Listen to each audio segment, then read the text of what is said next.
बच्चों, hello everyone and welcome to the class. तो जैसे कि आपको पता है हमारा ऑल स्टार बैच आज से शुरू हुआ और आज मैं पहला लेक्चर ले रही हूँ लिविंग वर्ल्ड का। आई जस्ट होप आप लोग को बहुत पसंद आए। Do let me know in the comment section. तो बिल्कुल डिटेल्ड 100% एनसीईआरटी हमें पढ़नी है और पढ़ाने का तरीका इस तरीके से होना चाहिए कि बच्चों को हर लाइन से सवाल पता हो कि किस तरीके से बनाए जाते हैं, किस तरीके से बनते हैं। क्योंकि बायोलॉजी को हल्के में लेने का मतलब है कि आप अपनी नींव को ही कमजोर कर रहे हैं और अगर आप उसको स्ट्रांग नहीं कर रहे तो अल्टीमेटली आपको बहुत नुकसान होने वाला है। क्योंकि बच्चे देखो, फिजिक्स केमिस्ट्री में हम हार्ड वर्क करते हैं, आई नो, बहुत अच्छे नंबर भी लाने की कोशिश करते हैं, बट अगर बायो को अगर कॉम्प्रोमाइज कर दिया तो वो जो कहते हैं ना एक मोटे नंबर, वो नहीं आ पाते आप लोगों के। तो मोटे मार्क्स यहां से आएंगे। तो आज का हम लेक्चर शुरू कर रहे हैं। तो ये चैप्टर का एक बार वापस से देख लो। लिविंग वर्ल्ड है, ये इसका ब्रेकअप है, एक क्वेश्चन एक्सपेक्टेड है इस साल। अब हम इसको शुरू कर रहे हैं, ठीक है। तो पहला सवाल आज की क्लास का question, what is living. Yes, क्या होता है लिविंग मेरे प्यारे बच्चों, क्या होता है लिविंग? है भाई, जिंदा हो तुम? मैम नहीं, जिंदा तो नहीं है। ठीक है, बस ऐसे लग रहा है पढ़ ही जा रहे हैं, पढ़ ही जा रहे हैं, पढ़ ही जा रहे हैं। दिवाली आ जाती है, क्रिसमस आ जाती है, होली आ जाती है, बट मैं और मेरी किताबें, ठीक है, मैं तुम्हारे जिंदा वाले की बात नहीं कर रही। मैं एक्चुअली तुमसे पूछूं व्हाट इज लिविंग, क्या होता है लिविंग? लिविंग वो होता है भाई जो कुछ कैरेक्टरिस्टिक्स, प्रॉपर्टीज शो करे, ठीक है। जैसे कि घूम सको तुम, फिर सको तुम, प्यार कर सको तुम, ठीक है, दर्द सह सको तुम, ग्रोथ शो कर सको तुम, वक्त आने पे रिप्रोडक्शन कर सको तुम, ठीक है। तो ये सारी चीजें क्या है? This makes us living. And जो ये चीजें नहीं कर रही है that makes them non living, ठीक है। जैसे कि मान लो ये रिमोट है इसी का, ठीक है, ये क्या है? ये लिविंग है, नॉन लिविंग है? Of course it's a non living thing. ये ना बढ़ रही है, ना इसमें कॉन्शियसनेस है, ठीक है। इसको मैं मारू भी तो मुझे ही लगेगी, इसको नहीं लगेगी, because this is non living and we are living. हम हर जो स्टिमुलस होता है अपने आसपास उसके लिए रिस्पॉन्ड करते हैं। जैसे मान लो कि सायरा है, सायरा के पास से ऋतिक रोशन जी निकल जाते हैं तो शिल्पी, ठीक है, दैट्स अ रिएक्शन, क्योंकि शी इज द लिविंग, ठीक है। मान लो सायरा से क्या ऋतिक रोशन निकल गया, मुझे पता ही नहीं चला, ठीक है, यस, नॉन लिविंग है। मान लो सायरा इज नॉन लिविंग, अब ऋतिक रोशन आ रहा है, कोई भी आ रहा है, उसे क्या फर्क पड़ रहा है लाइफ में? वो तो नॉन लिविंग है ना, शी कांट रिस्पॉन्ड। यस, तो यही चीज है बेटा, ये नॉन लिविंग है, हम लिविंग है। हम चीजों पे रिस्पॉन्ड करते हैं क्योंकि हम कॉन्शियस है। हमारे अंदर केमिकल रिएक्शंस अपने आप होते हैं, हम ऑर्डर नहीं करते हैं। हमारे अंदर क्या होते हैं? केमिकल रिएक्शंस खुद से होते हैं। जैसे कि कुछ चीजें बन रही हैं तो कुछ चीजें टूट रही है। Digestion is a process called catabolism, उसमें चीजें तोड़ रहे हैं हम, ठीक है, डाइजेशन में। फिर उसके बाद जब हम कुछ चीजें बनाते हैं, जैसे कि अमीनो एसिड से मैं प्रोटीन बना रही हूं, तो दिस इज एनाबॉलिज्म। तो हमारे शरीर के अंदर हर समय मेटाबॉलिज्म चलता रहता है, कुछ चीजें टूटती है, कुछ चीजें बनती हैं, बट हम उदास नहीं होते, ठीक है बच्चों। अब होता क्या है, when you are under the stress, let's say stress is my stimulus, ठीक है। ये थोड़ा सा ऐसा फिलोसॉफिकल चैप्टर है तो सुनना पड़ेगा तुम लोग को, आई हैव नो ऑप्शन, ठीक है। मान लीजिए कि यू आर अंडर स्ट्रेस, तो बॉडी चीजों को तोड़ने पे ज्यादा ध्यान देगी बजाय चीजों के बनाने के। And then you have a reaction, you will feel lazy, you will feel weak, you will have a weak immunity, because body का काम इस टाइम जोड़ने का नहीं है बल्कि तोड़ के तुम्हें जिंदा रखने का है। That's what stress does to you, that's a response. तो क्या आप स्ट्रेस लेना है या नहीं लेना है? अभी नीट 4 मई को है, कैसा होगा कैसा नहीं होगा ये हमें नहीं पता, but stress can actually break my body. So it's better we don't take stress so that our body starts building things. And when we are building things, we are definitely improving us. ठीक है बच्चों? That's the thing. So this is also response. So what is a living? Living is something which shows growth, which shows metabolism, which shows reproduction, which shows movement in some cases. So these are the properties which are related to any living organism on earth. अभी living organism क्या हो सकता है? ये unicellular भी हो सकता है और ये क्या हो सकता है? मल्टी सेलुलर भी हो सकता है। व्हेन आई से यूनिसेलुलर, यूनिसेलुलर से याद आया बच्चों, जिंदगी अच्छी चल रही है नहीं चल रही है? अच्छी ही चल रही होगी, ऐसा मैं मान के चल रही हूं, है ना बच्चे? बिल्कुल सही। तो यूनिसेलुलर, यूनि का मतलब होता है सिंगल, सेलुलर का मतलब होता है cell. It is a single cell, ठीक है बच्चों, तो यहां पे हमारे पास क्या है, सिंगल सेल। तो सिंगल सेल क्या है, इनमें अलग तरह का ग्रोथ का पैटर्न है, और जो मल्टी सेलुलर है उनमें अलग तरह का ग्रोथ पैटर्न है।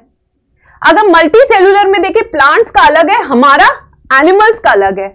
अभी प्लांट्स क्या है, हमेशा ही बढ़ते रहते हैं, हमेशा ही बढ़ते रहते हैं, वो कभी रुकते ही नहीं है बढ़ना। बट हम में अगर देखें तो हम 18 साल की उम्र के बाद रुक जाते हैं बढ़ना। क्यों? क्योंकि हमारी जवानी आ जाती है। अब जवानी आती है तो बॉडी कहती है अब हम बढ़ेगा नहीं, अब हम बढ़ाएगा बिडू, क्या? पॉपुलेशन। ठीक है, यस। तो मोटिव्स अलग हो जाते हैं। सो वी कैन से कि ग्रोथ भी एक जैसी नहीं है सब में। ठीक है बच्चों, ग्रोथ एक जैसी नहीं है, ग्रोथ के पैटर्न्स अलग है गाइस। ठीक है, कुछ में अंदर से ग्रोथ हो रही है, कुछ में बाहर से ग्रोथ हो रही है। अभी बाहर की ग्रोथ की बात करें तो माउंटेन्स की बात कर सकते हैं। ठीक है, अभी सर्दियां आ गई हैं, स्नोफॉल होगी, सारे नए शादीशुदा कपल जाएंगे स्नोफॉल देखने। ठीक है, अभी यहां पे दो चीजों की ग्रोथ है। अभी माउंटेन के ऊपर स्नो गिरेगी तो माउंटेन ग्रो करेगा, साइज में करेगा ना grow. This growth you can see, this growth you can measure, this type of growth is called extrinsic growth, इसे extrinsic बोलेंगे। ठीक है, वहीं पे अभी क्या इंटरनल ग्रोथ कहां हो रही है मेरे बच्चों? यस, कपल गए थे। ठीक है, ठीक है, खाएंगे पिएंगे ऐश करेंगे मित्रों, गलत मत समझो दोस्तों। ठीक है, that is the growth called internal growth. ठीक है, खाएंगे पिएंगे, अंदर से बढ़ रहे हैं भाई, खाने पीने की बात हो रही है, गलत समझते हो हमेशा, नालायक। यस, और फिर हंसते रहते हो क्लास में, बहुत बेशरम बच्चे आए इस बार के लग रहा है। हाँ नहीं तो चलो अब इसको लिखवाती हूँ। 1 सेकंड, शूलेस बांध रही थी, खुल गया था, गिर जाते ना वरना हम। चलो और लिखो इधर, सही टाइम पे ईयरफोन लगाया, नालायक। 9 months, बड़े ही जेनजी वाले बच्चे आए आज लग रहा है। चलो, what is living? So living has characteristics and defining features. ठीक है, so living organisms show defining and characteristic features। ये टर्म्स आप जरूर सुनते होंगे जब आप पढ़ते हैं what is a defining feature and what is a characteristic feature. ये दो तरह के फीचर्स है। अभी जब मैं आपको कैरेक्टरिस्टिक्स ऑफ लिविंग ऑर्गेनिज्म पढ़ाऊंगी, ठीक है, फीचर्स ऑफ लिविंग ऑर्गेनिज्म, तो ये दो टर्म्स हम बहुत यूज करने वाले हैं कि ये डिफाइनिंग प्रॉपर्टी है, ये कैरेक्टरिस्टिक प्रॉपर्टी है। बट आखिर ये दोनों प्रॉपर्टी है क्या, पहले इसको समझते हैं बिल्कुल देसी भाषा में। ठीक है, तो ध्यान से देखो इधर, तो ये डिफाइनिंग प्रॉपर्टी में डी आ रहा है। डी से क्या याद रखना है? एक बड़ी अच्छी मूवी आई थी जब वी मेट, उसमें करीना कपूर कहती है कोई डाउट मत रखना। ठीक है, यस, तो वहीं से मैंने इसको याद कर रखा है। पिछले 5 साल से यही चीज स्टोरी बता बता के बच्चों को बोर कर रही हूं मैं। सो डिफाइनिंग प्रॉपर्टी कौन सी होती है? When you don't doubt, when you don't have exceptions, it is a property which is applicable to all living organisms. ठीक है बच्चों, सो यहां पे क्या है defining? No doubt, no exception, a property which is shared by all living organisms. This is called as defining property. Now let's come to characteristic property. Now what is a characteristic property? Which is of course जिसमें हमें doubt है, हो सकता है कि living के पास हो सकता है नहीं भी हो सकता है नॉन लिविंग के पास भी हो। So this property, characteristic property, is a property which can be shared by both living and non living organism. यहां पे it is not a exclusive property to living organism. ऐसा नहीं कि when we talk about characteristic feature तो यहां पे हम सिर्फ बात कर रहे हैं लिविंग ऑर्गेनिज्म की, नहीं, यहां पे this property can be applied on both living and non living organisms. ठीक है बच्चों, यस। चलो यहां पे लिखते हैं इसको, कैरेक्टरिस्टिक क्या है? यहां पे अ property which can be shared by both living and non living organisms. ठीक है बच्चों, क्या पहली चीज समझ में आई या नहीं आई? एक बार जल्दी से सब मुझे चैट बॉक्स में बताएंगे। Is the first thing clear to everyone, yes और नो? तब हम आगे चलते हैं। So what is living? Living organisms में शो डिफाइनिंग और कैरेक्टरिस्टिक फीचर्स। अब ये क्या फीचर्स है ये अब मैं नेक्स्ट स्लाइड में आपको बताऊंगी, ठीक है? चलते हैं। Now features of living organism. तो ऐसी 4 प्रॉपर्टीज हैं जो एनसीईआरटी ने बड़े ही सुंदर तरीके से आपको पढ़ने पे मजबूर किया है। वो 4 प्रॉपर्टी में कौन कौन सी है मेरे बच्चों? यस, कौन सी है वो 4 properties everyone in the class? वो 4 प्रॉपर्टी में सबसे पहली है गर्मा गर्म, यानी कि growth. The first property we are going to study is growth, ठीक है? Now the second is reproduction, second is reproduction, and the third is your metabolism. क्या बच्चों थर्ड हमारी metabolism, and the fourth feature we are going to study is consciousness. कौन से बच्चों? consciousness. तो ये 4 चीजें हैं जिनको हम डिस्कस करने वाले हैं अभी बढ़िया तरीके से, ठीक है? चलिए स्टार्ट करते पहली प्रॉपर्टी से, दैट इज ग्रोथ। यहां पे कुछ फिल इन द ब्लैंक में देने वाली हूं जिससे मुझे पता लगे कि मेरे बच्चे किस लेवल पे है। Growth is defined as increase in dash and increase in dash, the same line in NCERT and one question you can expect in NEET exam directly, ठीक है? So what is growth? Growth is defined as increase in cell dash and increase in cell dash। पहले वाले में क्या आएगा? Number, दूसरे वाले में क्या आएगा? मास। ये है एग्जैक्ट आंसर जो बच्चों ने दिया। भाई एग्जैक्ट आंसर दे रहे हो तो दिल बना दो, because you are doing very good in life. Yes, तो यहां पे क्या है? When there is a increase in cell number, या तो सेल नंबर में इंक्रीज है या इंक्रीज इन सेल मास है, this can be taken as the growth parameters. This can be taken as growth parameters, ठीक है? नाउ यहां पे हमें ग्रोथ काफी चीजों की पढ़नी है, वन बाय वन स्टार्ट करते हैं। सबसे पहले A1 पे, now what is a extrinsic growth? बेटा नाम से पता करने की कोशिश करो, क्लास में बिल्कुल एक्टिव रहो। यही हमारे क्रैश कोर्स का मोटिव है कि आई रिवाइज, यू रिवाइज साथ साथ, ठीक है? तो what is extrinsic growth? Ex माने बाहर, ठीक है? So this type of a growth, this is the external growth. This refers to external growth. And जो एक्सटर्नल ग्रोथ होती है वो हमें किस में देखने को मिलती है? Non living, living. बेटा देखो, नॉन लिविंग ऑब्जेक्ट अंदर से ग्रो नहीं कर सकता, खुद से ग्रो नहीं कर सकता, क्योंकि मेटाबॉलिज्म होता नहीं है। तो नॉन लिविंग ऑब्जेक्ट अगर ग्रो करेगा तो हमेशा बाहर से ही ग्रो करेगा, कि उसके ऊपर आके मिट्टी जम गई, पहाड़ का साइज इंक्रीज हो गया, स्नो जम गई तो पहाड़ का साइज इंक्रीज हो गया, ठीक है? So this type of a growth is shown by non living objects. इसका example, deposition of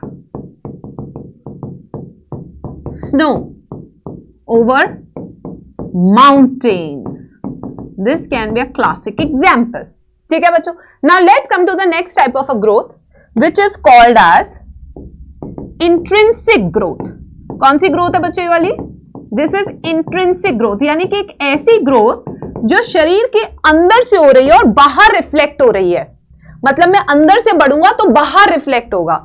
This type of a growth is internal growth. This is the internal growth,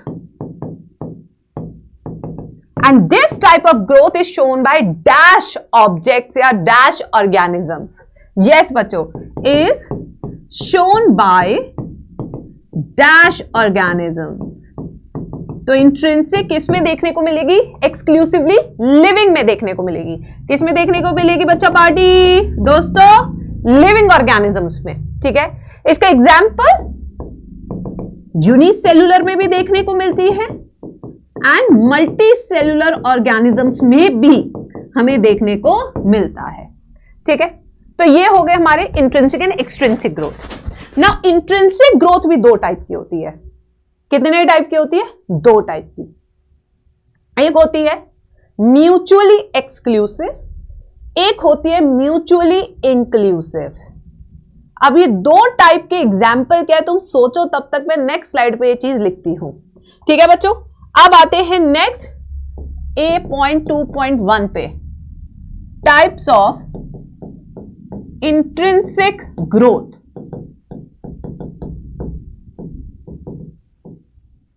ये भी हमारे पास दो टाइप की होती है एज आई सेड। एक होती है म्यूचुअली एक्सक्लूसिव, ये बिल्कुल एनसीईआरटी, कोई बच्चा ये ना सोचे कि मैं एनसीईआरटी नहीं लिखवा रही या ये मैं आउट ऑफ एनसीईआरटी करा रही हूं।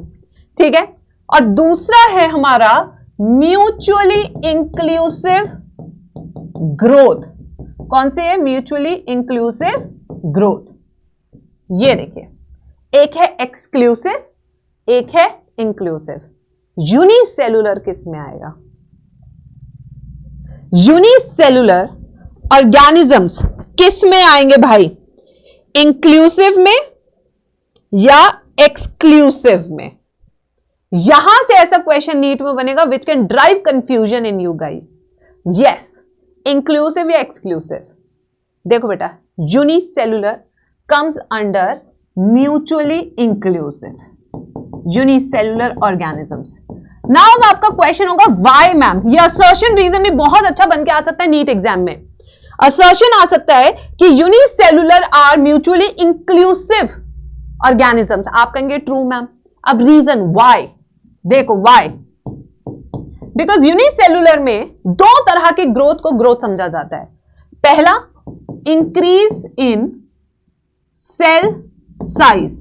अगर एक सेल का, एक अमीबा है, मान लो कि अमीबा है, अमीबा का पहले साइज इतना था, अब अमीबा का साइज इतना है, क्या इसको ग्रोथ बोलेंगे? यस और no? Everyone in the chat section, everyone in the chat section.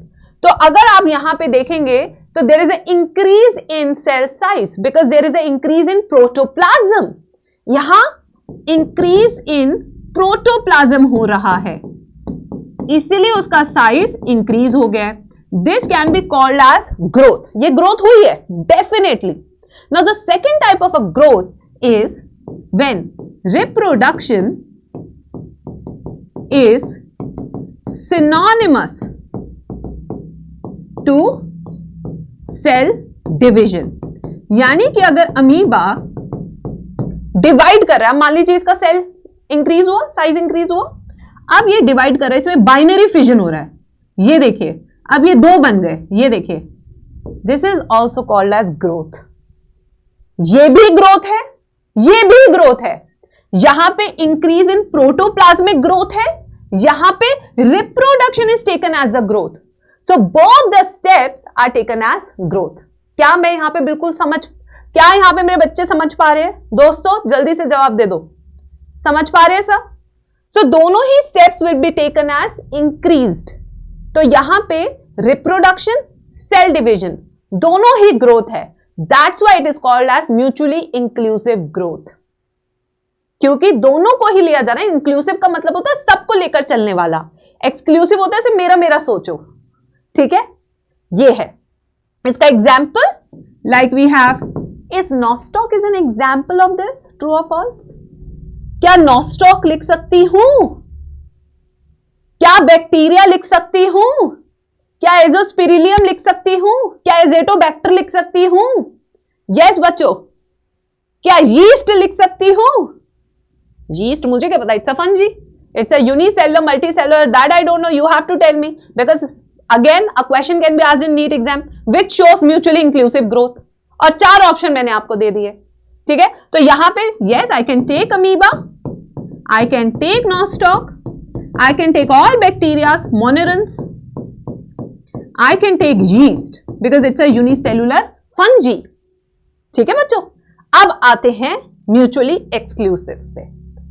Who shows mutually exclusive growth? True or false? या fill in the blanks। चलिए, dash organisms, shows mutually exclusive growth. क्या आएंगे? Multi cellular. क्या आएगा बच्चा party यहां पे? यहां पे आएगा multi cellular organism show mutually exclusive growth. अब म्यूचुअली एक्सक्लूसिव ग्रोथ में भी दो टाइप की ग्रोथ है. आप कहोगे मैम बढ़ाते ही जा रहे हो, बढ़ाते ही जा रहे हो, ये क्या तरीका है मैम?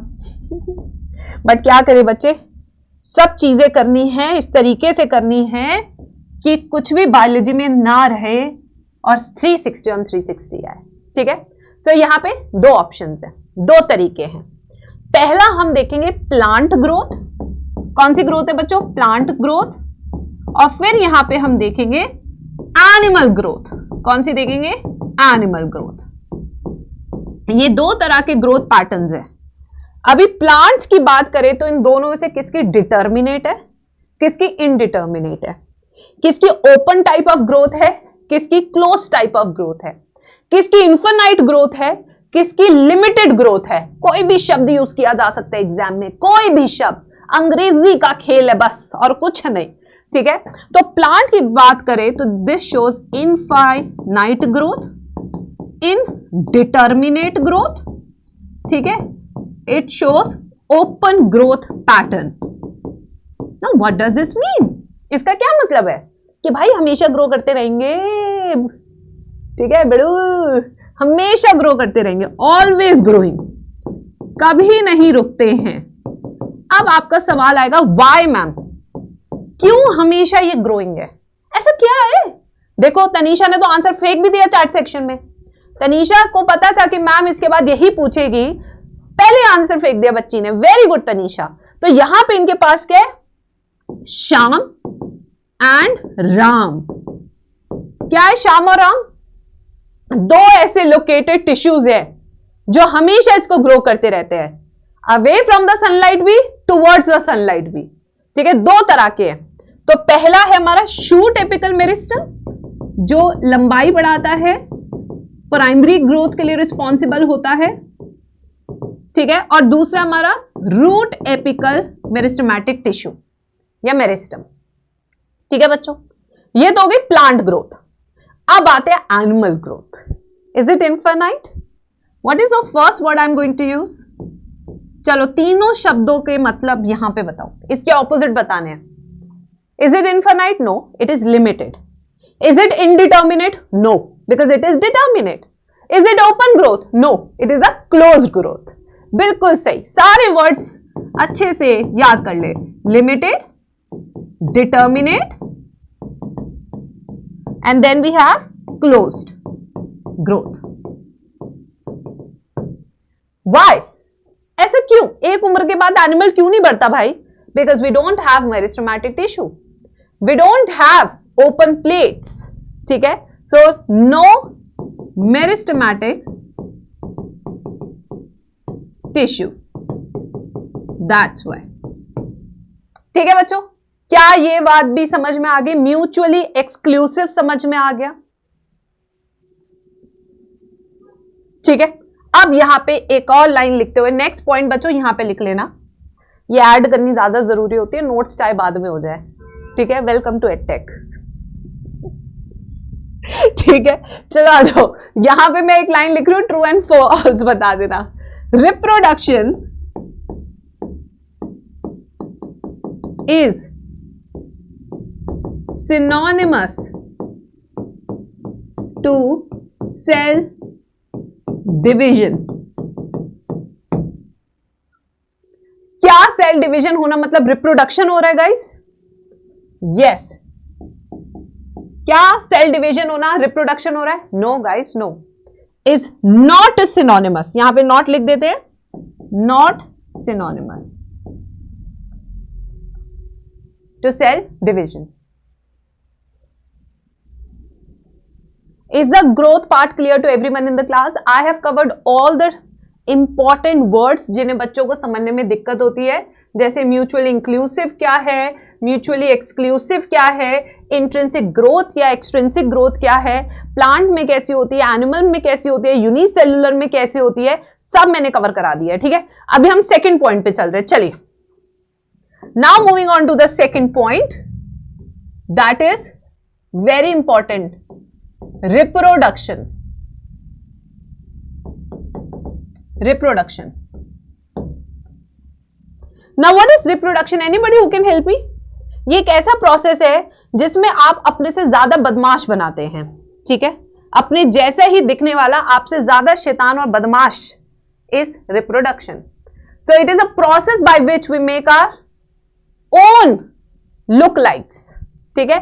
सिमिलर प्रोजेनी, यस, अपने जैसा ही, ठीक है? बस ज्यादा बदमाश होगा थोड़ा सा, ठीक है? होममेड, बिल्कुल सही, इको फ्रेंडली होममेड. सो क्या होता है reproduction? It is defined as, ओहो, एक बड़ा इंपॉर्टेंट पार्ट तो मैं भूल ही गई भाई. ये पूरा पढ़ने के बाद ये तो बता दो, ग्रोथ इज डिफाइनिंग प्रॉपर्टी या कैरेक्टरिस्टिक प्रॉपर्टी? यार ये इंपॉर्टेंट चीज तो मैं भूल ही गई, मैंने सोचा तो तुमसे पूछूंगी. So growth is a dash property. जैसे कि आप देख सकते हैं ग्रोथ नॉन लिविंग में भी होती है, लिविंग में भी होती है. तो definitely it's not a defining property, क्योंकि इसका एक्सेप्शन मिल गया ना, नॉन लिविंग इसका एक्सेप्शन हो गया, ठीक है? तो ये कैसी प्रॉपर्टी हो जाएगी? इज अ कैरेक्टरिस्टिक प्रॉपर्टी, ठीक है? अब वापस से रिप्रोडक्शन पे आते हैं. वही ना, रिप्रोडक्शन पढ़ते तो चीजें याद आने लगती है. बच्चों को इंटरेस्टिंग इतना लगता है, कहते बस पढ़ाते जाओ, रुको नहीं. कहीं टीचर 3D लिख देता तो शायद कुछ देखने को मिल गया, चलो चलते हैं. किस्मत की बात है, कुछ देखने को मिल गया तो नालायक कहीं के. चलो अब आते हैं नेक्स्ट पे. यहां पे so reproduction is defined as self perpetuation of a race, species, similar looking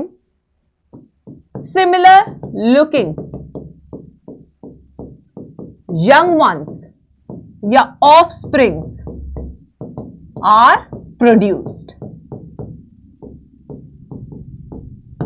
अब मैं पहली एक स्टेटमेंट लिखूंगी जिसमें आपने ट्रू एंड फॉल्स में मुझे आंसर देना बच्चों. पहली स्टेटमेंट ट्रू एंड फॉल्स, ठीक है? All living organisms show reproduction. ये पहला स्टेटमेंट है, true and false. So let's give you poll as well.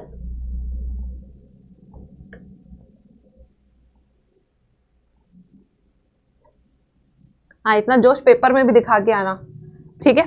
तो all living organisms show reproduction, false. Can anybody tell me why it is false? कुछ तो तेरे दिमाग में आया होगा कि जो तूने आंसर दिया वो फॉल्स था. कुछ तो आया होगा बच्चे दिमाग में कि अच्छा भाई ऐसा होता है इसलिए. ऐसे ऑर्गेनिजम्स हुआ sterile, they are living but they are sterile. Example is mule, example is hinny, example is worker bees, example is infertile couples.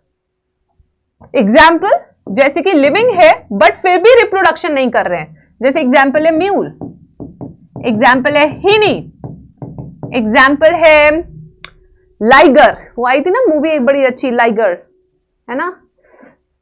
उसमें हीरो जो था वो बहुत ही सुंदर था, बट हीरोइन ने थोड़ी सी मूवी की ऐसी तैसी कर दी थी, है ना? वो लाइगर वाली, yes, liger. Then worker bees, then infertile couples. ये सब लिविंग है but can not reproduce. Exception आया या नहीं आया? एक्सेप्शन आया या नहीं आया? So next statement, reproduction is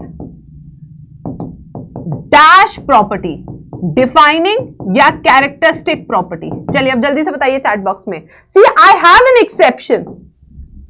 exception तो है, और जहां एक्सेप्शन होता है वो डिफाइनिंग नहीं हो सकता, यानी कि this is a pure example of characteristic property. बिल्कुल सही, it is an example of stick property. Now when I say reproduction, there are two types of reproduction. एक जो यूनिसेल्युलर में होता है, द फर्स्ट टाइप ऑफ, यहां पे लिखेंगे types. First type of reproduction is asexual reproduction. अभी ए sexual reproduction की मेरे बच्चों बात करें तो क्या यहां पे गैमीट बनते हैं? क्या यहां फर्टिलाइजेशन होता है? क्या यहां पे रिकॉम्बिनेशन होता है? क्या यहां पे मियोसिस होता है? आप कहेंगे नहीं नहीं नहीं नहीं मैम कुछ नहीं होता। तो जो बच्चा होता है वो एग्जैक्टली कॉपी ऑफ पेरेंट होता है। The daughter cell is exactly morphologically and genetically similar to the mother cell. That's why they are called as dash clones. बिल्कुल सही। So asexual reproduction, gamete formation, नाजीना, fertilization, नाजीना, recombination, नाजीना, variations, नाजीना, meiosis नाजीना। तो फिर हाँ जी हाँ है क्या? ठीक है। सो यहां पे क्या हो रहा है? The daughter cells are dash and dash identical to mother cell and the offsprings are called dash। चलिए सारे डैश भरी है। That's how we do crash course. That's how we do line to line revision of NCERT. Not even a single line we will miss. The entire chapter will be revised. ठीक है। So यहां पे क्या आएगा बच्चों? Daughter cell are genetically and morphologically identical to mother cell and the offsprings जो बच्चे पैदा हुए they are called as clones। इन्हें क्या बोलेंगे बच्चा party? clones। So this is about asexual reproduction. Now let's come to the sexual reproduction on next slide. Now we have sexual reproduction. Gametes बनेंगे या नहीं बनेंगे? जल्दी बताएंगे सब चैट बॉक्स में। अब जल्दी जल्दी गैमीट्स बनेंगे, फर्टिलाइजेशन होगी, रिकॉम्बिनेशन होगा, क्या यहां पे वेरिएशंस पॉसिबल है? Yes everyone.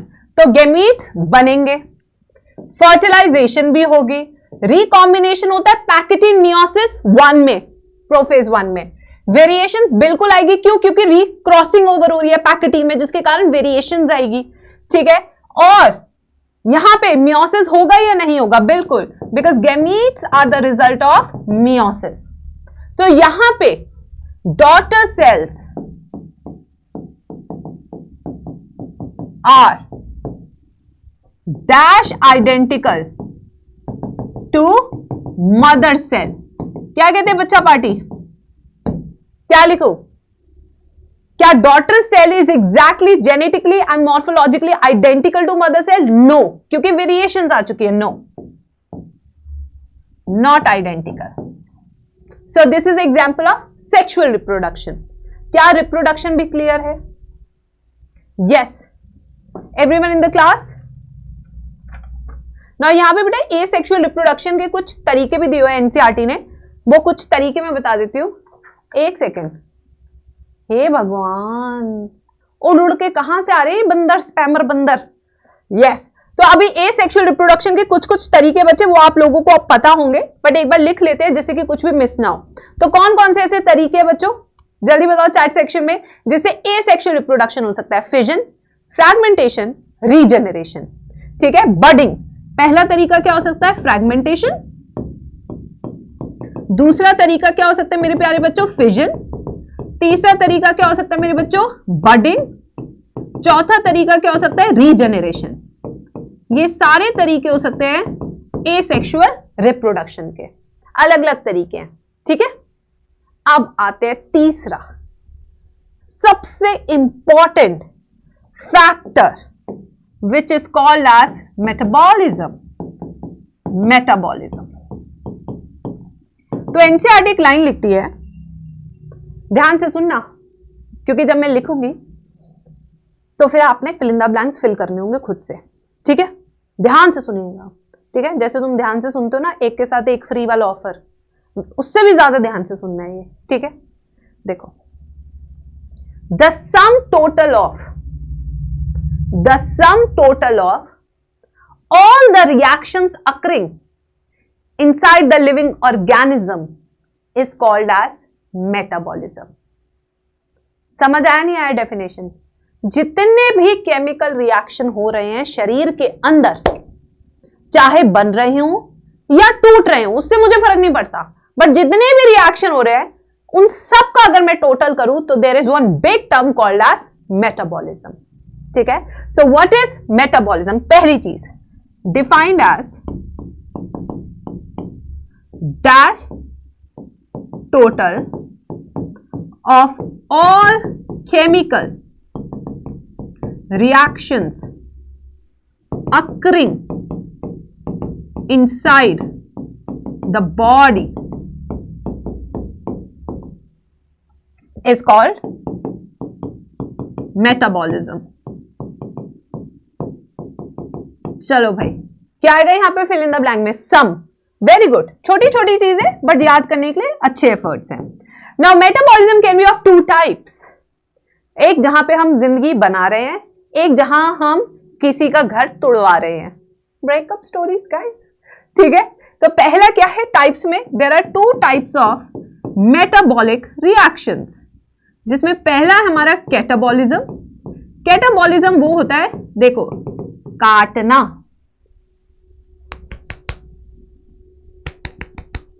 यानी कि कोई चीज को तोड़ना। Catabolism is a process in which we are breaking a molecule, ठीक है। So it is defined as breakdown of a molecule.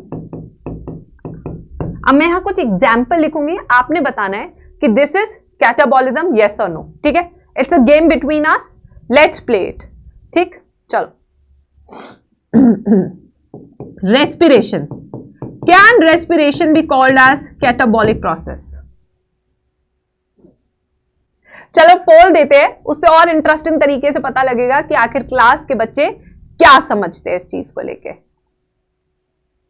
क्या कैटाबॉलिज्म, सॉरी, क्या रेस्पिरेशन, अगर रेस्पिरेशन की डेफिनेशन को याद किया जाए तो क्या है? क्या है बच्चों? मुझे नहीं पता, you need to tell me. So let me tell you the definition of respiration which is given in NCERT in the respiration chapter. It is a breakdown of glucose to produce energy, carbon dioxide and water. ठीक है? And that energy is formed inside electron transport chain. So it is breakdown, oxidation of glucose. Oxidation of glucose का मतलब क्या है? Breakdown of glucose. So हम glucose को तोड़ रहे हैं और हम उस ग्लूकोज के तोड़ते वक्त एनर्जी को कन्वर्ट कर रहे हैं in the form of ATP. तो क्या होगा? Yes, it's example of catabolism. ठीक है, अब आते एक और प्रोसेस पे which is called as anabolism. Anabolism क्या है? एक ऐसा प्रोसेस जिसके अंदर हम एक मॉलिक्यूल को बना रहे हैं. सिंथेसिस ऑफ ए मॉलिक्यूल, यहां हम मॉलिक्यूल को बना रहे हैं. So can I say photosynthesis is an example of anabolic process? I think मैंने आधा वर्ड तो ऊपर लिख ही दिया है.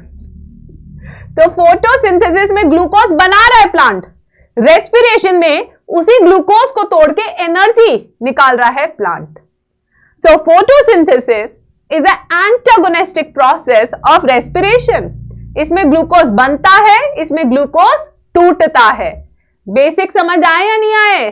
और मेरे बहादुरों, अभी तो हम चैप्टर के नाम में ही कंफ्यूज्ड है, आगे वालों के गधों.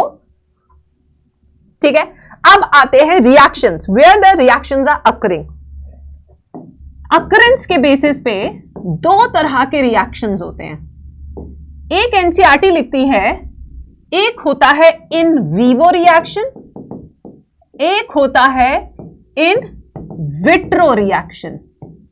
ये टर्म आपको रिप्रोडक्टिव हेल्थ में भी देखने को मिलेंगे बच्चों, क्योंकि वहां पे भी इनका बहुत अच्छे से जिक्र किया हुआ है. ठीक है, तो अगर हम इन वीवो देखें, if we see in vivo this means inside the cell. तो यहां पे मेरा एक सेल है, उस सेल के अंदर एंजाइम काम कर रहा है। So enzyme is working inside the cell. This type of metabolism is called as in vivo metabolism. ठीक है, सो यहां पे the enzymatic activity occurs inside the cell। ठीक है, अब यहां पे इन विट्रो पे चलते हैं। ये मेरा सेल है और एंजाइम काम इसके बाहर कर रहा है। So basically the enzymatic activity is occurring outside the cell. This is called as in vitro. ठीक है, सो यहां पे क्या हो रहा है, when enzymatic activity occurring outside cell, ये हो गया इन विट्रो, ये इनसाइड, ये आउटसाइड। यहां तक समझ में आ गया metabolism. Now metabolism is a dash property to living organisms. That master question which we always do, जिसका आंसर मैम नहीं बच्चे ही देंगे। Metabolism is dash property. क्या नॉन लिविंग में मेटाबॉलिज्म देखने को मिलता? बिल्कुल भी नहीं देखने को मिलता। चाहे इंसान कोमा में हो, कुछ भी हो, मेटाबॉलिज्म तो चल रहा है। इवन इंसान वेंटिलेटर पे भी ना, तब भी मेटाबॉलिज्म चल रहा है। और जब तक मेटाबॉलिज्म चल रहा है, जब तक आपके शरीर में केमिकल रिएक्शंस चल रहे हैं, तब तक आप लिविंग हैं। This is called as defining property. So every living organism, be it unicellular multicellular, सबके सब शो करते हैं metabolism. So this is shown by unicellular also and multicellular also. सब शो कर रहे हैं। यहां तक समझ में लगा? जी स्क्वायर आर्मी, थोड़ा सा पानी पी लो, तुम भी पी लो पानी। In winters hydration is the key. अगर हम हाइड्रेटेड नहीं रहेंगे विंटर्स में, तो हम बीमार पड़ सकते हैं।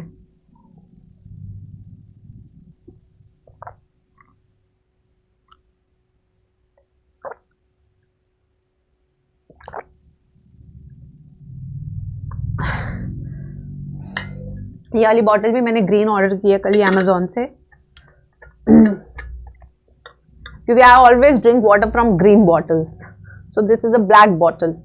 So I am going to change the colour of my bottle. या तो मैं इसे पेंट करूंगी या इसके ऊपर टेप लगाऊंगी या नहीं, तो मैंने सोचा नहीं ऑर्डर कर देती हूँ, है ना। चलो आ जाओ, अब आते हैं नेक्स्ट पे बच्चों। ये हो गया हमारा next property, the third property. अब आते हैं चौथी प्रॉपर्टी पे, विच इज वेरी इंटरेस्टिंग। ये डी होगी, D. This property is called as consciousness. This property is called as what? Consciousness. Now what is consciousness? Let's first define. क्या होता है consciousness? क्या होता है consciousness? है गधेड़ा? कोमा पेशेंट में मेंस्ट्रुअल साइकिल होगी? हाँ होगी, बिल्कुल होगी। Yes. क्या होता है consciousness? Awareness. Awareness तो वो होती है कि अगर आपने अपने awareness is not consciousness. Sensitivity is called as consciousness. Yes. क्या है?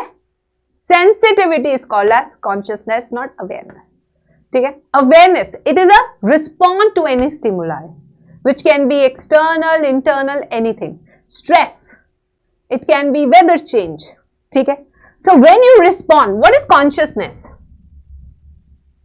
The changes occurring in the living organism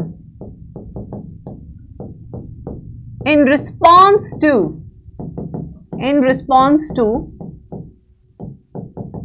stimuli. अब स्टिमुलाई क्या होता है? अरे भाई क्लास में बहुत ही देसी बच्चे हैं, अगर मैं इन देसी बच्चों से पूछूं भाई स्टिमुलाई क्या है, तब क्या जवाब देगा बता जरा। हो देसी, तू बन देसी मैम की तरह। जब तक तू देसी नहीं बनेगा ना, तब तक तू देसी वाला डॉक्टर नहीं बन सकता। बेटा रितेश आप यहां पे आए, मुझे बहुत अच्छा लगा। आपको यहाँ आने की जरूरत क्यों पड़ी मुझे यही नहीं पता लग रहा। व्हेन कोई चीज अच्छी होती है तो आप दूसरी चीज क्यों लोगे। थैंक्स बच्चे फिर भी आने के लिए। ठीक, चलो आओ।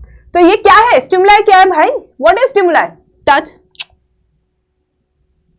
ठीक है। और ये तो एग्जाम्पल है स्टिमुलाई का। क्या होता है स्टिमुलाई, सिग्नल, यस भूमि, इशारा, इशारा। जैसे मान ले दिशा मेट्रो से जा रही थी, उसको किसी ने ऐसे किया, ठीक है, तो दिशा कहती रुक, मान तो रुक, आते रुक, अब बता क्या इशारा है बता, ठीक है। तो इसी तरीके से अलग अलग तरह के इशारे होते हैं, स्टिमुलाई, चेंजेस, ठीक है। इनको क्या कहते हैं, सिग्नल्स को हम क्या कहते हैं, स्टिमुलाई। हर सिग्नल का एक अलग रिस्पॉन्स है, ठीक है बच्चों। तो स्टिमुलाई क्या है, सिग्नल। और ये जो कॉन्शियसनेस है, क्या यूनिसेल्युलर ऑर्गेनिजम्स शो कॉन्शियसनेस। पहला question to everyone in the class, unicellular organisms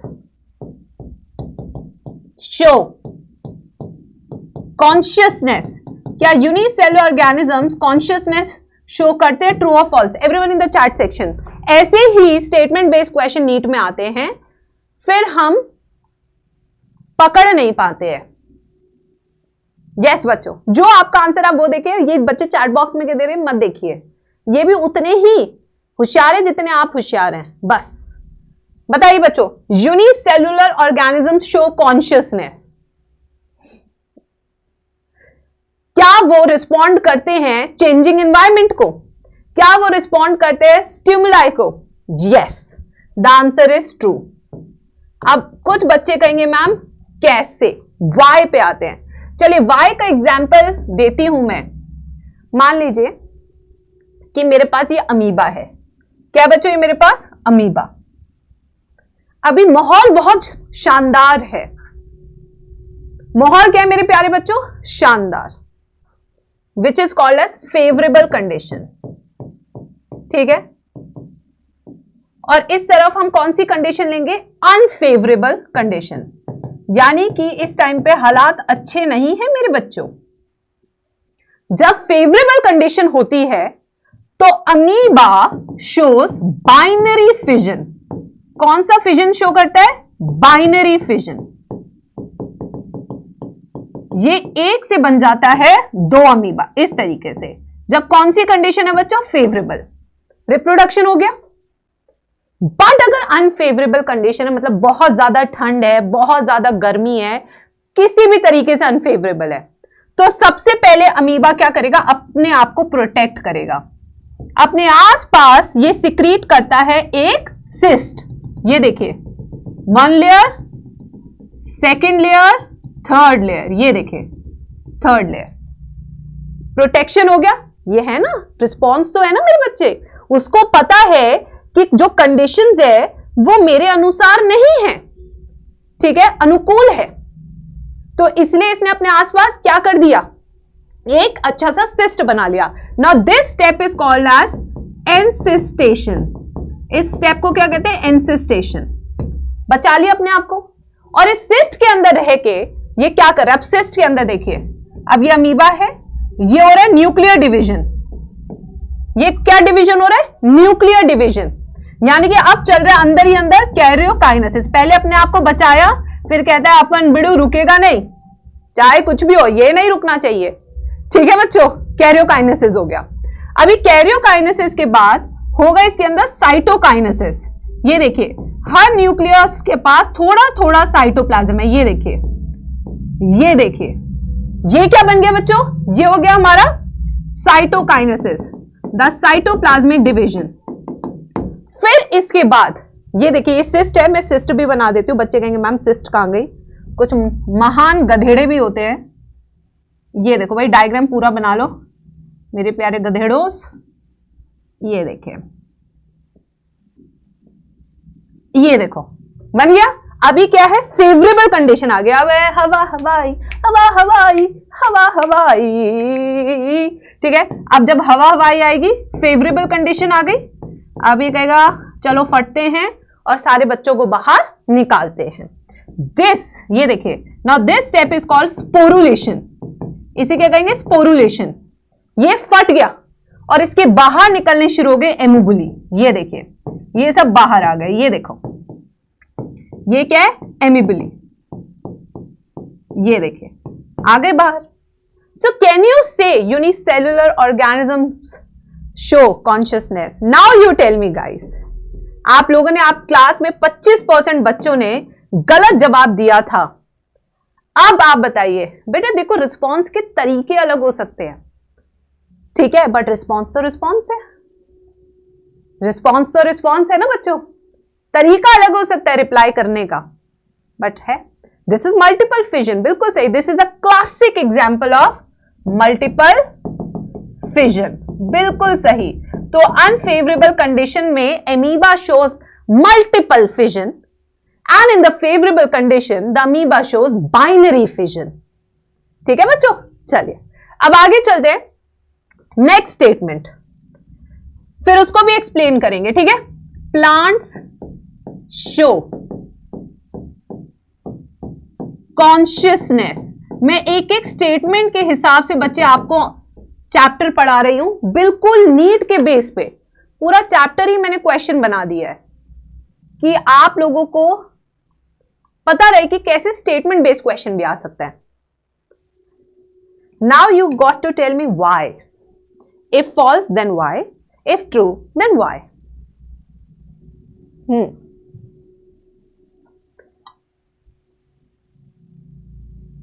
Water, sunlight, Anand, very good.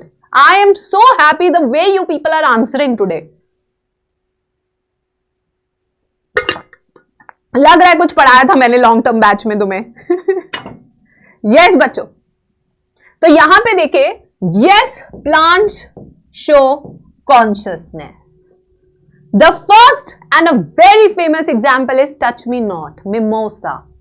Whenever you touch, the plant tends to bend. Mimosa. पहला एग्जाम्पल लेंगे इसका, इस स्टेटमेंट का, mimosa which is touch me not. और क्या, तूने उसको टच किया, तेरा टच उसे अच्छा नहीं लगा। नो का मतलब नो होता है, बार बार छोए जा रहा है देखने के लिए, बेशरम। नो मीन्स नो, ठीक है। नेक्स्ट, छुई मुई। Next, the photoperiodism. फोटोपीरियोडिज्म यानी कि on the basis of duration of light the flowering of a plant depends. कितनी देर धूप निकलेगी उससे डिसाइड होगा फ्लावरिंग होगी नहीं होगी, ठीक है। So this is duration of light affects flowering of plant, flowering in plants. This is called photoperiodism. इसके बेसिस पे प्लांट्स तीन तरह के होते हैं। कोई बता सकता है वो तीन तरह के प्लांट्स कौन कौन से होते हैं on the basis of photoperiodism guys? तीन तरह के होते हैं। एक होते हैं लॉन्ग डे प्लांट्स, जिन्हें बहुत लंबा ड्यूरेशन ऑफ लाइट चाहिए फ्लावरिंग के लिए। एक होते हैं शॉर्ट डे प्लांट्स कि 2 घंटे भी धूप निकलेगी तो मेरे लिए काफी है फ्लावरिंग के लिए, ठीक है। और एक होते हैं डे न्यूट्रल, जिन्हें फर्क ही नहीं पड़ता धूप आए या ना आए, ठीक है। These are day neutral plants, फर्क नहीं पड़ता सनलाइट से। तो तीन तरह के प्लांट्स, इसके पहले एग्जांपल्स भी कराते थे, अब ये पार्ट डिलीट हो गया एग्जाम में, ठीक है। So this is again a response, ठीक है। समझ में आया? प्लांट शो कॉन्शियसनेस और नॉट। अब आते हैं नेक्स्ट, एक और statement, animals show consciousness. True और false? Now I think this is very easy for you. Yes, true or false? True, absolutely true, क्योंकि प्लांट शो करते हैं कॉन्शियसनेस। ट्रू, ठीक है बच्चों। अब क्यों? Why? Any example you can say? The first example is migratory birds. The first example is migratory birds. जैसे कि in the month of February and March the Colorado National Park receives dash birds. मैं examples में तुम्हें वही लिखवा रही हूं जो एनसीईआरटी के है बच्चों। यस, मैं एग्जाम्पल्स में तुम्हें वही बता रही हूं कि कहीं ना कहीं हम एनसीईआरटी ही करें। यस बच्चों, Siberian birds, yes, like Siberian birds in Keoladeo national park, Rajasthan, है ना, क्योंकि वहां पे इतना ठंडा हो जाता है अंटार्कटिका और आर्टिक्स में सर्दियों में कि वहां पे नहीं रह सकती, पॉपुलेशन नहीं कर पाती, ठीक है। Then we have desert lizards. अगर बहुत सनी टाइम है, बहुत तेज धूप है तो क्या करेगी, बहुत तेज धूप है तो क्या करेगी, छुप जाएगी जाके। कॉन्शियस तो है धूप से बचने का मेरे को, गाइस मेरे को बचने का धूप से, यस तो क्या करेगी, hide under stones, under rocks, पत्थरों के नीचे जाके छुप जाएगी, ठीक है। अगर मान लो कि बहुत ज्यादा कोल्ड है फिर क्या करेगी, धूप जाके सेकेगी। जैसे आज अभी धूप आ गई है, सारी आंटियां सुबह सुबह मैं मटर छीलने जा रही हूँ जी, मेरे हाथ बड़े ठंडे हो रहे हैं, यस मटर छीलेंगे हम, हाँ ओ निखिल मम्मी आज हम मटर छीलेंगे सब साथ, मेथी साफ करेंगे, यस अभी वो मौसम आ चुका है, ठीक है। यस कोल्ड है तो बास्क इन सन। ये कुछ एग्जाम्पल्स है कि एनिमल्स ऑल्सो शो कॉन्शियसनेस, ठीक है। अब आते हैं next, there is a one thing which is written in NCERT, humans या mammals, एक सेकंड बच्चों, shows self consciousness। इन दोनों में से एक ही शब्द आपने भरना है फिल इन द ब्लैंक्स में। क्या है वो शब्द, mammals show self consciousness only या humans show self consciousness only। That is how you can be confused in NEET exam. So we should be very remember the exact words which is given। humans, mammals हटा देते हैं। बच्चों ने भी कुछ सही जवाब दिया है, क्या बात है, लग रहा है सभी आईपैड लेके चले जाएंगे यार। ये तो अपन क्या करेंगे, क्या करेंगे अपन। Now what is self consciousness, एक रिस्पॉन्स है कि बाहर क्या हो रहा है उसके हिसाब से चेंज करना है, एक है कि भाई अंदर क्या हो रहा है उसके हिसाब से चेंज करना है। कॉन्शियस हो रही है तू, जैसे कि मान लो सारी महिलाओं का एग्जाम्पल ले लेते हैं क्लास में आज। महिलाएं तैयार होती है दूसरी महिला को दिखाने के लिए, बट महिला उससे भी पहले तैयार होती है अपने आप को शीशे में देखने के लिए, ठीक है। यस बच्चों, तो महिला अल्टीमेटली तैयार हो रही है अपने लिए और अपनी सखियों के लिए। तो कृपया करके पुरुष इस बीच में ना आए कि वो हमारे लिए तैयार हुई है। पहले तो रियलिटी चेक कर लेते हैं क्लास में आज की, ठीक है बच्चों। तो ये पहले की रियलिटी है। तो यहां पे क्या है, सेल्फ कॉन्शियसनेस क्या है, महिला कपड़े पहनती है, सजती है, शीशे में देखती है और फिर कहती है यार आज मैं थोड़ी सी नॉटी लग रही हूं, यार आज थोड़ी सी ब्लॉटिंग हो गई है, यार आज ना मैंने ना अपर लिप्स नहीं कराए, वो ना आईब्रो नहीं हो पाई थी, यार आज ना थोड़ी सी कमर पतली नहीं लग रही है। This is called self consciousness. You are conscious about you, yes you are conscious. यार ये कलर ना मेरे पे सूट नहीं करता, इसमें मैं थोड़ी काली सी लगती हूँ, यस। फिर आते लड़कों पे, लड़कों को कॉन्शियसनेस क्या होता है ये मुझे जेन्युइनली नहीं पता, because I think boys are not that expressive, और आज तक मैं इसको डिकोड भी नहीं कर पाई हूँ कि लड़के किस चीज पे कॉन्शियस होते हैं। So I think it would be very great अगर कोई लड़का क्लास में बताए कि मैम हम इन चीज को लेकर कॉन्शियस होते हैं, because I have never seen males getting conscious, because they are like अरे कपड़े तो पहने, इससे ज्यादा क्या चाहिए। ठीक है, I have always seen this, ठीक है। कार्स, बाइक, ओके ठीक है। हेयर, ये हाँ वो जब बाल उड़ना शुरू होते हैं, pattern baldness, but after some time they are like अभी उड़ गया मैं क्या करूं। शूज, हेयर स्टाइल, देखो आ रहा है ना मनी। तो this is called self consciousness when you talk to yourself. We have this wonderful feature with us guys, जहां पे हम अपने से भी बात कर सकते हैं, एंड कई बार अपने से बात करना भी बड़ा मस्त होता है। बंदी के साथ कॉन्शियस हो कि मेरी बंदी कैसी है, गॉड ये सब तो मुझे पता ही नहीं था। चलो, so humans show self consciousness only, ठीक है, जब वो अपने आप को देखते हैं कि हम अच्छा हम ऐसे। अब गाय हैं, गाय ने तो कभी नहीं कहा यार मैं मोटी हो रही हूं, भैंस ने तो कभी नहीं कहा कि यार गाय गोरी क्यों है। This is all in us, ये सब हम में है, bhains has accepted herself as a bhains, gai has accepted herself as a guy, but we are not able to accept what we are. So I think we are worse than animals. Yes, वो अपने आप को accept कर चुके हैं. They don't want to change. They don't see the mirror every day 10 times. They don't waste time. They don't make videos. Then they see, oh, पतला करना पड़ेगा मुझे because I have to upload on the social media. They don't do that. They have accepted what they are, but we don't. Because technically we are losers. Yes. In front of them, we are losers. ठीक है, अब आते हैं, ये हो गया humans, self consciousness only. ठीक है, सो अब यहां पे the last concluding line of this property, consciousness is dash property. कौन सी property? It is a defining property. It is a defining property. ठीक है बच्चों? So this is a part 1 of the chapter only which we have done. Now we will start diversity in the living world.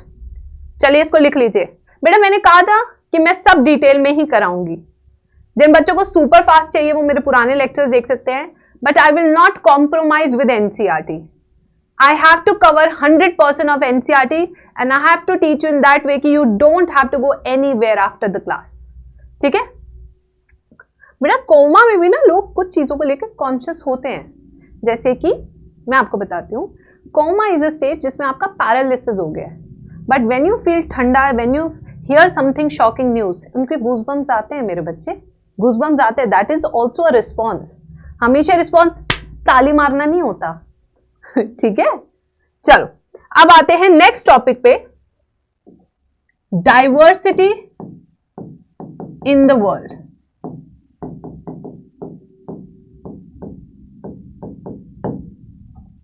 सबसे पहले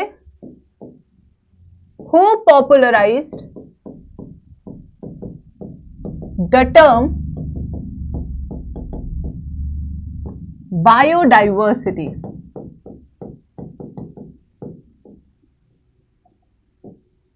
Yes. Who popularized the term biodiversity? Yes. अलग अलग answer आ रहे हैं class में. Ernst Mayr, Edward Wilson dying in the corner, crying in the corner.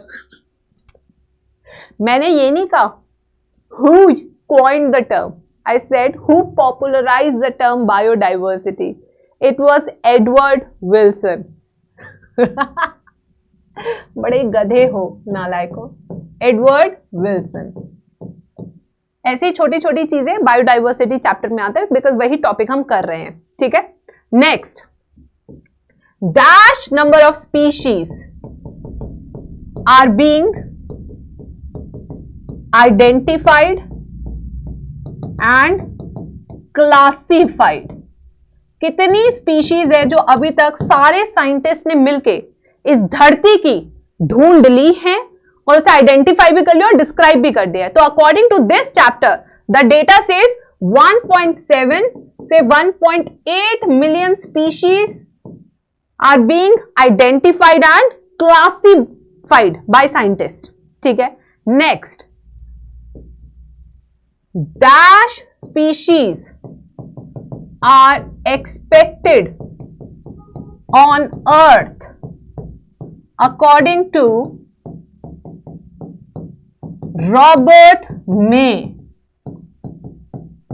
तो Robert May again a biologist, इनके according total number of species, expected number of species इस धरती पे कितनी है? 7 मिलियन. कितनी है बच्चों? 7 मिलियन. तो ये कुछ डेटा है जो हमें एनसीईआरटी ने दिया हुआ है, इसके अलावा तो मुझे कुछ लग नहीं रहा. ठीक है, yes, okay. Now coming to the next, that is rules and recommendation of nomenclature. Now we are moving to the next part of the chapter, which is the easy part of the chapter. Real है क्या ma'am? 7 million is 70 lakhs, not 7 crore, I guess. 1 million is 10 lakh. Yes, 1 million subscriber is 10 lakh subscribers, right? तो अगर 7 million है, तो I think it is 70 lakh, not 7 crores, according to me. Yes.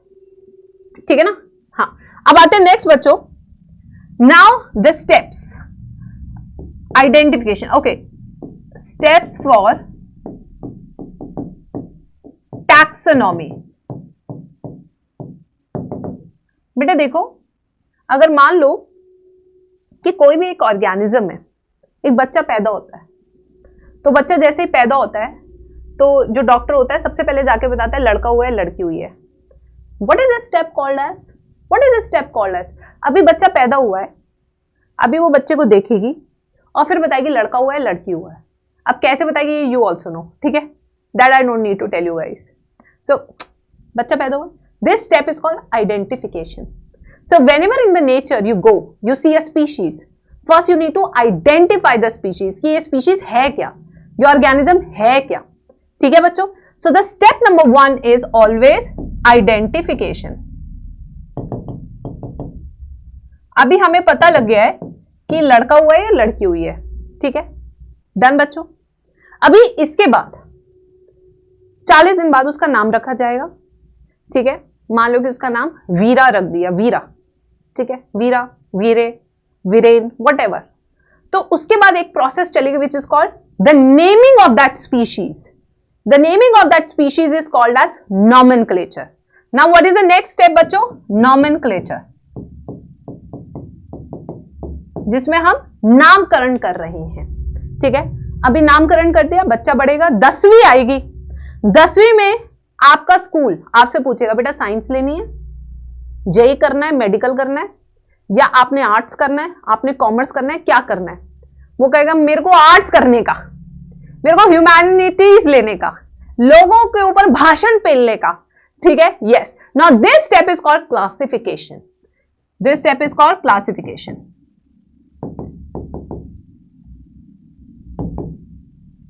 So these 3 steps are the most crucial steps, and these 3 steps are called taxonomy. When you identify, when you name an organism, then you classify an organism. This entire study is called as taxonomy. क्या हम taxonomy शब्द को समझ पा रहे हैं class में? Yes बच्चों, हाँ जी। अभी आएंगे कैरेक्टराइजेशन पे भी आएंगे, डोंट वरी बच्चे। अभी तो हम taxonomy कर रहे हैं, फिर इसके बाद हम और चलेंगे, डोंट वरी। वो कैरेक्टराइजेशन इज अपर मॉडर्न टैक्सोनॉमी, ठीक है बच्चे। There are 2 type of taxonomy, classic and modern, अभी उस पर भी आएंगे।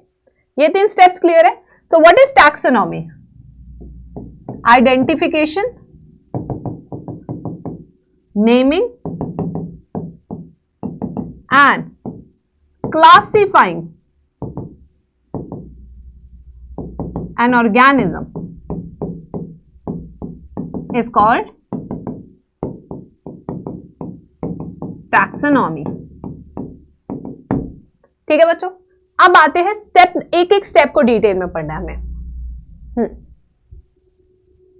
ठीक है, एक एक स्टेप को। Now the step number 1, step number 1 is identification. अब आइडेंटिफिकेशन कैसे करोगे? Of course on the basis of external characters, on the basis of morphological features, ठीक है। किसके बेसिस पे हो रहा है बच्चों identification? Anybody? Based on morphological features. Identification कि भाई दिखने में कैसे, काइटिनस, एक्सोस्केलेटन है तो मोस्ट प्रोबेबली क्या होगा? आर्थ्रोपोडा होगा, ठीक है। सो जब हम सिर्फ मॉर्फोलॉजिकल फीचर्स के बेसिस पे करते हैं, so this is classic taxonomy, classic। but अगर हम identification कर रहे हैं on the basis of external and internal features, we call it as a modern taxonomy। अगर ये based on morphological and internal features है, जिसमें हम दोनों को देख रहे हैं, so this is more advanced and this is called as modern taxonomy, ठीक है बच्चों। Is the first step clear to everyone? Now moving to the second step, nomenclature. Second step nomenclature, ये काफी डिटेल में पढ़ना है, यहां से काफी क्वेश्चन आते हैं, अभी मैं काफी सारे क्वेश्चन प्रैक्टिस भी कराऊंगी। नॉमेनक्लेचर, नामकरण। 1750 की बात है, कितने की बात है? 1750 की।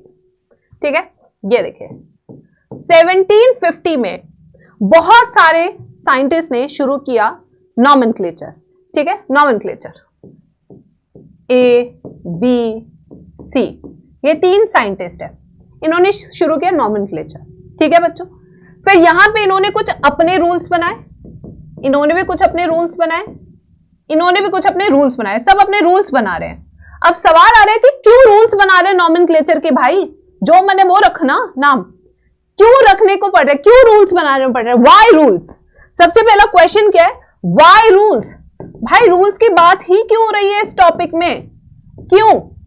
क्योंकि नॉमेनक्लेचर 2 तरह का होता है, एक साइंटिफिक और एक क्या होता है बच्चों, एक साइंटिफिक होता है और एक क्या होता है, लोकल नेम्स। एक क्या होता है बच्चों, लोकल नेम्स। लोकल नेम्स क्या होते हैं, एक ही स्पीशीज के नाम अपने अपने जगह की तरह चेंज होते जाएंगे। जैसे कि मान लो एक एग्जाम्पल ले लेते हैं, हमारे यहां पे तोरी कहते हैं, बनारस में तोरी को नेनुआ कहते हैं, ठीक है, यस। और एक जगह चले जाओगे तो उसे तोरई कहते हैं, हो गया ना। सोचो एक छोटी सी चीज, उसके 3 नाम तो मैंने ही बता दिए तुम्हें। अब सोचो मैं कहीं और देश में जा रही हूं, उसके नाम और अलग होंगे, ठीक है। घेवड़ा, ये देखो घेवड़ा भी आ गया, लो कितने सारे नाम आ गए तोरी के। तो ये क्या है, लोकल नेम्स, या इन्हें क्या कहते हैं, vernacular names. Vernacular names. For a species, the name changes from place to place. For the same species, names changes from place to place. तो अगर इतनी जल्दी जल्दी बच्चों इसका नाम बदलेगा तो इससे क्या होगी, एम्बिग्विटी, कंफ्यूजन, ठीक है, क्या होगी, एम्बिग्विटी, एम्बिग्विटी, ठीक है, या कंफ्यूजन, ठीक है। So to avoid the confusion, तो इसका सॉल्यूशन क्या निकाला, to avoid confusion we have scientific names,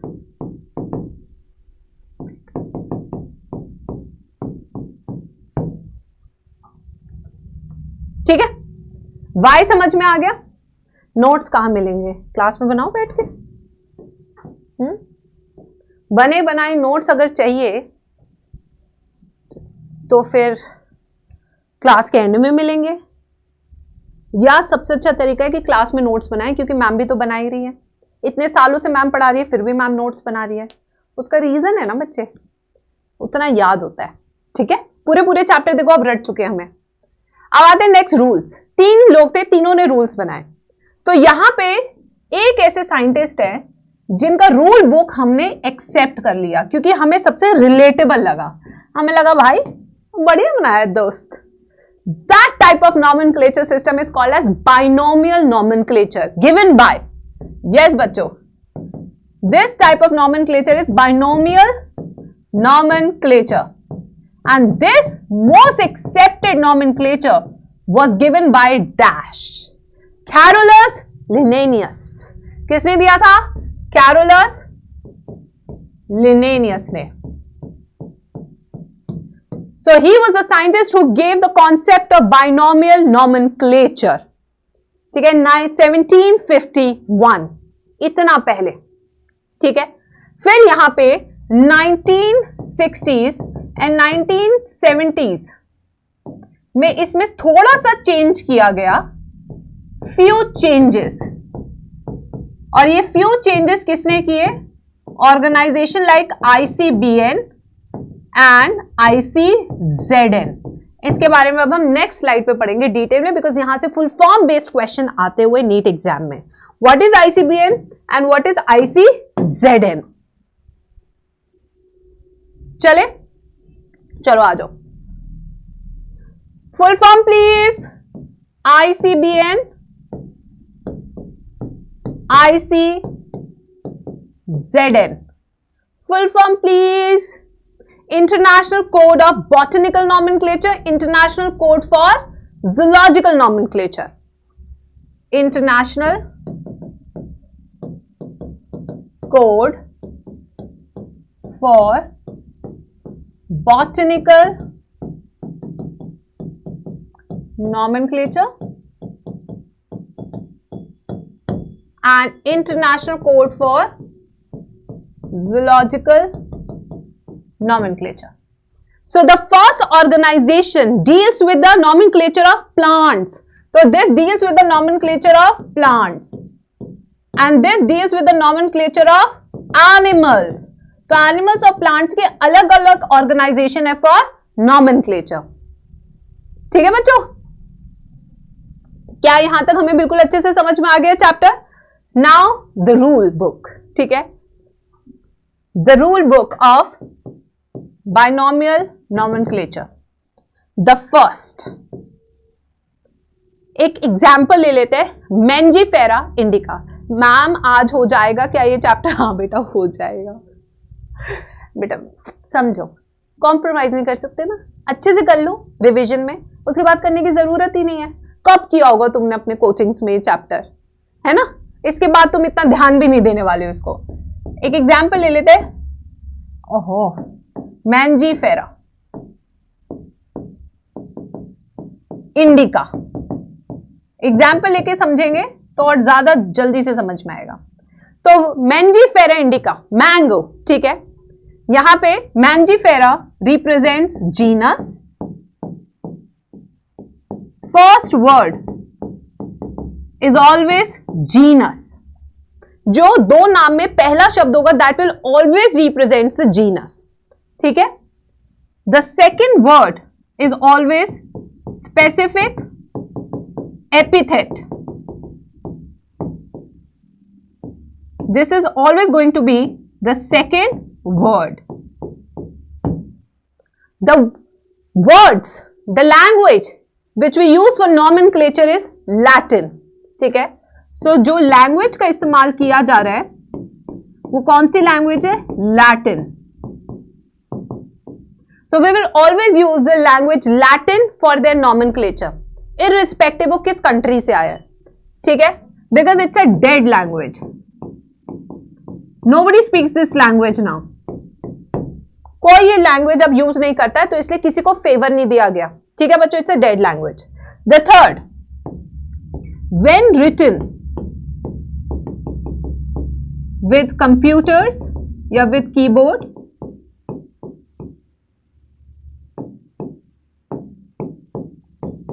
कैसे लिखेंगे? इटैलिक्स. कैसे होंगे? Both words italics. ठीक है, बट जब हैंड रिटन होंगे, जैसे कि अभी मैंने ऊपर लिखा है, तो कैसे होंगे? Underlined separately. Underlined separately. ठीक है, genus starts with capital letter and species या specific epithet starts with small letter. अगर इसके अंदर citation है ऑर्थर या डिस्कवरर का, लेट्स से ऑर्थर और डिस्कवरर भी है, नेक्स्ट ऑर्थर या डिस्कवरर का भी नाम मेंशन करना है, तो देखिए कैसे मेंशन करेंगे. Capital letter, normal language, not underlined, non italics, Linn. ये बहुत इंपॉर्टेंट है जो मैं बता रही हूं, कुछ चीजें जो मैंने बताई है. Starts with capital letter.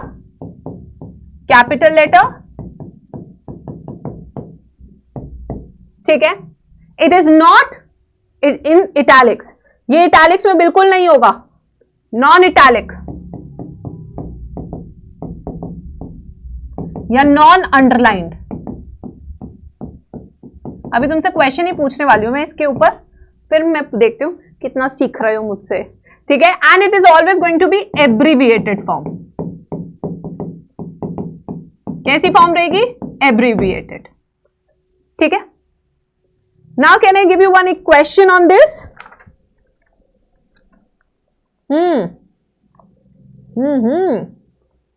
बड़ा इंटरेस्टिंग सा क्वेश्चन था या ये रहा, very interesting question guys.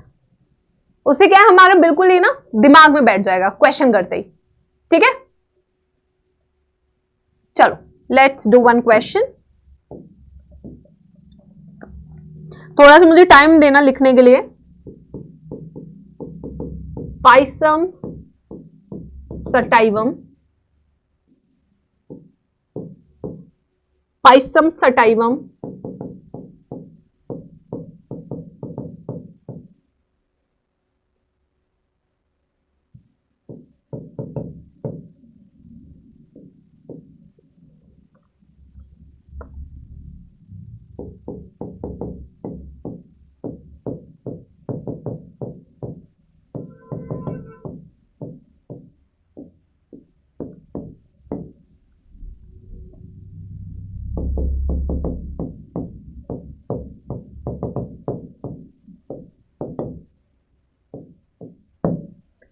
correct, of course.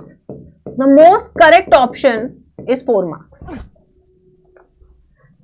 Okay, I'll give you options as well.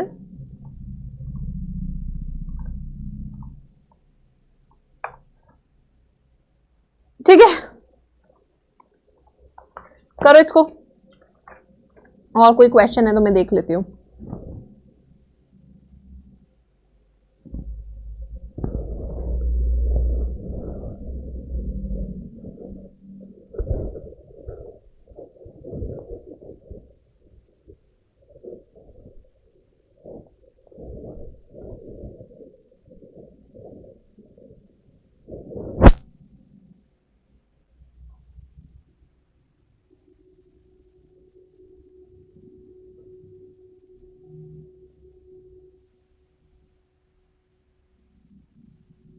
Okay, very good class.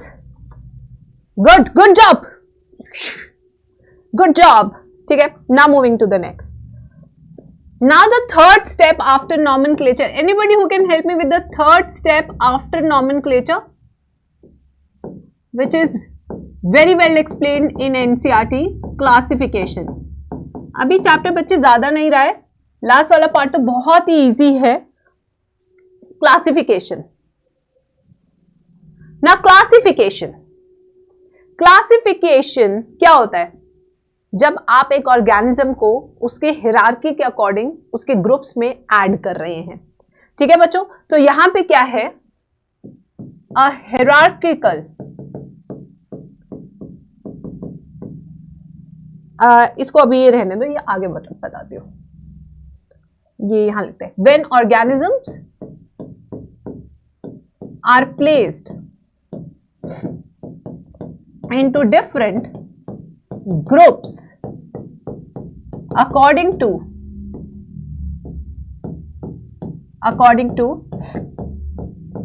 their features. इनके फीचर्स के अकॉर्डिंग हम इनको डिफरेंट ग्रुप्स में ऐड कर रहे हैं। So this is called classification. अब यहाँ पे एक बच्चे ने पूछा था, अब इसके 4 स्टेप्स है बेटा, हर्बेरियम वाला क्यों होगा, वो तो डिलीट हो चुका है ना। Characterization, the first step is called characterization. The second is identification. पहले उसके कैरेक्टर्स लिख लो, फिर उसके बेसिस पे उसको आइडेंटिफाई करो, फिर तीसरा उसका नॉमेनक्लेचर करो, और फिर फाइनली उसको उसके ग्रुप में ऐड कर दो according to the features. That is called classification. ठीक है बच्चों, अब यहां पे हम कैरेक्टराइजेशन करें। जैसे कि लेट्स से एक आपने कीड़ा देखा, अभी कीड़ा है, कीड़ा कैसे है, आप कैसे कंक्लूजन पे कीड़ा है? जैसे कि उसके पास एक्सोस्केलेटन है,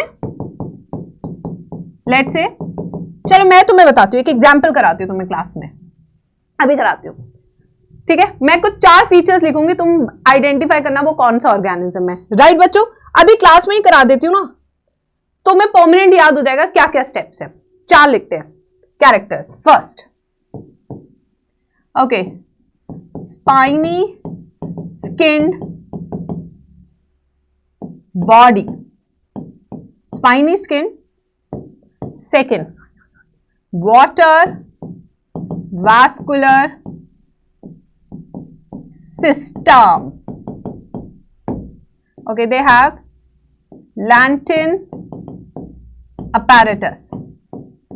ये तीन चीजें हैं जो आपने इसमें देखी. अभी पता लग गया काइनोडर्मेट है, पता लग गया. Identified. This is characterization. What I have written. This is characters. The step 1. Second, क्या आइडेंटिफाई किया? एकाइनोडर्मेटा. सिंस इसके पास लैंटेन अपैरेटस है तो ये होलोथूरिया हो सकता है या कुकुमेरिया हो सकता है. क्या नाम रखा फिर इसका? कुकुमेरिया. ये नॉमेनक्लेचर हो गया. चौथा स्टेप, कुकुमेरिया कहां आएगा?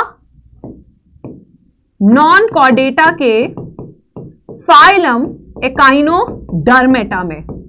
फिर उसकी क्लास आएगी, फिर उसकी फैमिली आएगी, ऑर्डर आएगा. हो गया? समझ में आया नहीं आया पूरा प्रोसेस? तो अब तुम स्टेप्स नहीं भूलोगे.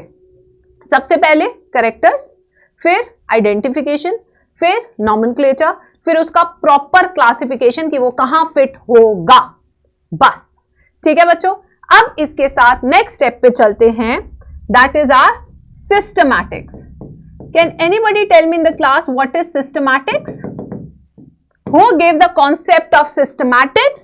यही 2-4 क्वेश्चन है जो इसके अराउंड आते हैं. Yes. Systematics. Who gave the concept of systematics? बेटा आज मैं आपको बता रही हूं, आज तो आपकी पहली क्लास है. Let me tell you, मेरी क्लास 2 घंटे से कम की नहीं होती. हो सकता है वो 2.5 घंटे तक चले जाए. Because I am very strict about my timelines and my targets and batch syllabus. Without compromising the quality, I have to complete the entire syllabus on time.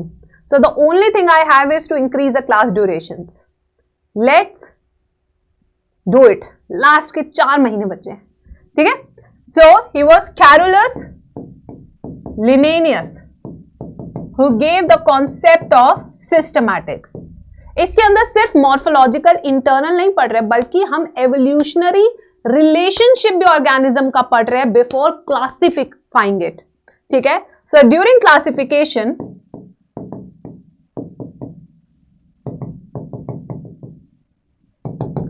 evolutionary history and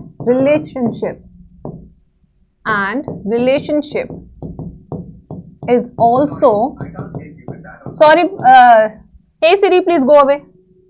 Evolutionary history and relationship is also taken in account.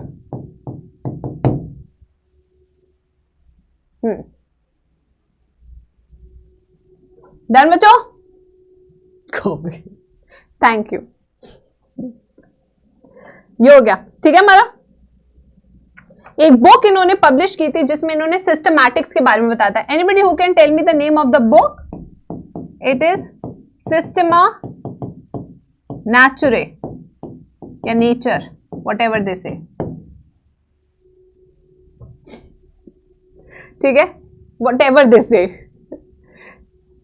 अब आते हैं next, classification यानी कि taxonomic categories, which is our last topic and most simplest one. Taxonomic categories.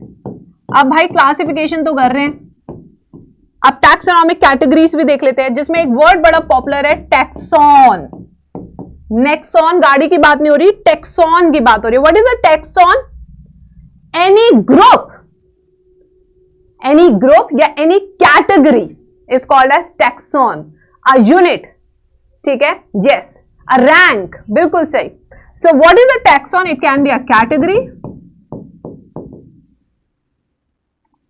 or a rank in the whole hierarchical system. जैसे कि मान लीजिए teachers होते हैं, फिर टीचर के ऊपर एक हेड मिस्ट्रेस होती है, फिर उसके ऊपर एक वाइस प्रिंसिपल होती है, फिर उसके ऊपर प्रिंसिपल होती है, फिर प्रिंसिपल के ऊपर ट्रस्टीज होते हैं. Taxon is a basic unit of taxonomy. Basic unit of taxonomy. Right बच्चों? अब वो ट्रिक पे आ जाते हैं. जो बच्चे बता बता के स्पैम कर रहे हैं कि यार मैम सुन क्यों नहीं रही है, ठीक है, अभी बता दो। ये देखिए, कीप पॉट क्लीन और फैमिली गेट्स सिक। चलो मैम के साथ बोलो, कीप पॉट क्लीन और फैमिली गेट्स सिक। कीप प्लेट क्लीन और फैमिली गेट सिक, ठीक है, यस। कीप पपीता क्लीन और family get sick. Keep pond clean, keep Paro clean, what ever P यार, ठीक है। सो व्हाट इज के? के is kingdom, P is phylum in case of animals, while in case of plants we use division. We don't use phylum there. C is class, O is order, F is family, G is genus, S is species. बेटा अब देखो मैं एक एक की ना वो नहीं लिख पा रही, क्या the genus is a group which contains all the species related to that genus. What is species? Species is the ultimate and the separated one. Yes. मैं नहीं लिख पा रही, बड़े हो गए तुम, ठीक है, नहीं लिख पा रही मैं। अभी जो चीज इंपॉर्टेंट है उस पर बात करते हैं कि इनमें से किस कैटेगरी के पास मैक्सिमम कॉमन कैरेक्टर्स है। That's my question. Now you tell me, किसके पास सबसे ज्यादा कैरेक्टर्स हैं, किसके पास सबसे ज्यादा स्पेसिफिसिटी है। स्पीशीज पे आए तो यहां पे मैक्सिमम स्पेसिफिसिटी है, यानी कि यूनिकनेस सबसे ज्यादा स्पीशीज लेवल पे है, ठीक है बच्चों। और यहां पे क्या है? लीस्ट स्पेसिफिसिटी, सबसे कम स्पेसिफिक फीचर्स यहां पे है। तो इसके हिसाब से सबसे ज्यादा कॉमननेस कहां पे हुई? नाउ यू टेल मी, यही कंफ्यूजन आता है। वही तो, species are specific, so easy, नाम में ही स्पीशीज है। तो अगर मैं कहूं सबसे ज्यादा जनरल फीचर्स का है, the better word would be, अगर नीट में क्वेश्चन आ रहा है बच्चों कि इनमें से सबसे ज्यादा जनरल फीचर्स कहां हैं, तो it is kingdom. Kingdom has got maximum general features. यहां पे लेस जनरल है, मोर स्पेसिफिक है। देखो जनरल तो सब में ही होंगे, ठीक है ना, ये भी समझ में आ गया। चलो इससे रिलेटेड एक क्वेश्चन आगे आती हूं।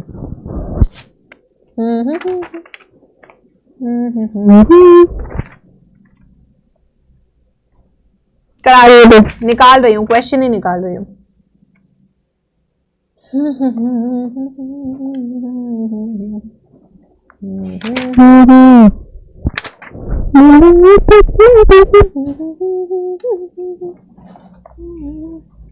चलो बस इतना ही बहुत है। अब आएंगे एक टेबल बनाएंगे जो एनसीईआरटी ने दी है। This table everybody has to do. Anju is back. तो तुम डर क्यों जाते हो भाई, वो आती है तो तुम्हारी क्यों फटने लगती है किसी के आ जाने से? ऑफ कोर्स अपने भी ध्यान देने का। चलो आप टेबल बनाएंगे क्लास में सब बच्चे मैम के साथ। कॉमन नेम, ये आज ही टेबल कंप्लीट करेंगे सब, कुछ होमवर्क भी दूंगी मैं। बायोलॉजिकल नेम,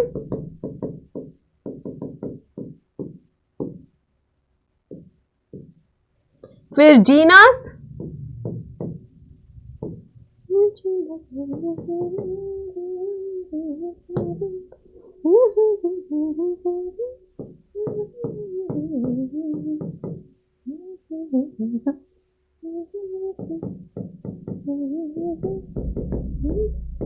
टेबल बहुत इंपॉर्टेंट है। बहुत सारे क्वेश्चन नीट में एक्सपेक्ट कर सकते हो टेबल से। जब आप इसके डीपीपी सॉल्व करेंगे तो इस टेबल से बेहतरीन क्वेश्चन आपको दिखेंगे, ठीक है। चलिए आइए, सबसे पहले man dash Homo, what is a family of humans, ED लगाना है, एटा लगाना है, क्लास मैमेलिया,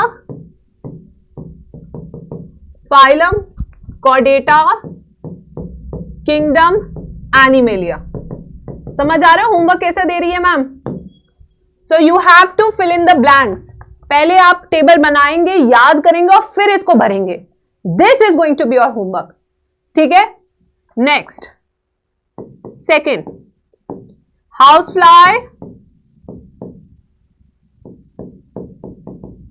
मस्का, domestica,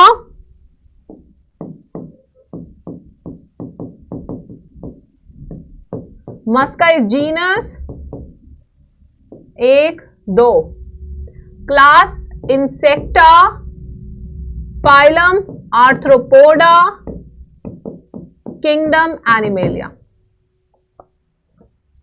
third, mango, dash dash dash, ये 3 डैश तो एक साथ भर देंगे। Okay, then the family is Anacardiaceae, order Sapindales, dicot या monocot, division angiosperm, gymnosperm, what, Plantae.